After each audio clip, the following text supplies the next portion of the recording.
Now the serpent was more cunning than any beast of the field which the Lord God had made. And he said to the woman, Has God indeed said, You shall not eat of every tree of the garden? And the woman said to the serpent, We may eat the fruit of the trees of the garden, but of the fruit of the tree which is in the midst of the garden, God has said, You shall not eat it, nor shall you touch it, lest you die.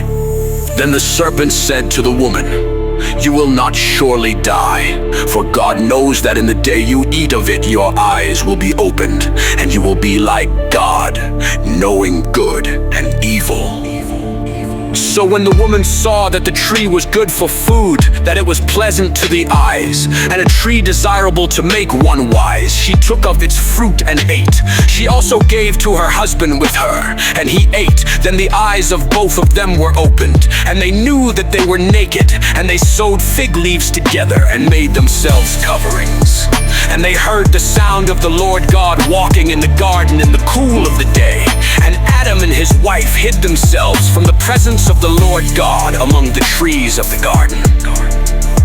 Then the Lord God called to Adam and said to him, Where are you? So he said, I heard your voice in the garden, and I was afraid because I was naked, and I hid myself.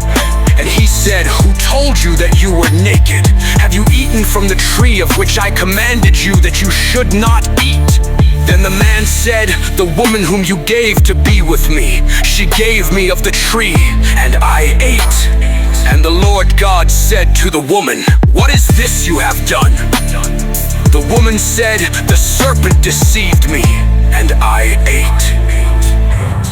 So the Lord God said to the serpent, Because you have done this, you are cursed more than all cattle, and more than every beast of the field. On your belly you shall go, and you shall eat dust all the days of your life.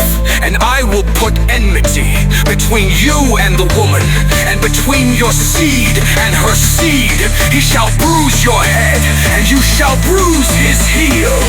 To the woman he said, I will greatly multiply your sorrow and your conception. In pain you shall bring forth children.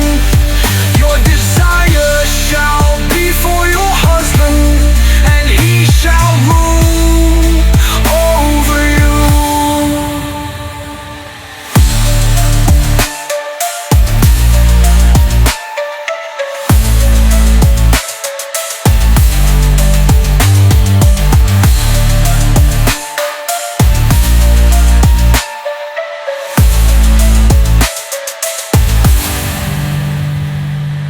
To Adam he said, Because you have heeded the voice of your wife, and have eaten from the tree of which I commanded you, say, You shall not eat of it. Cursed is the ground for your sake. In toil you shall eat of it all the days of your life. Both thorns and thistles it shall bring forth for you. And you shall eat the herb of the field. In the sweat of your face you shall eat bread till you return to the ground.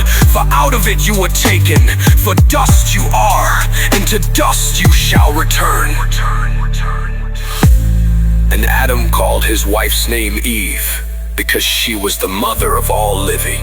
Also for Adam and his wife the Lord God made tunics of skin, and clothed them.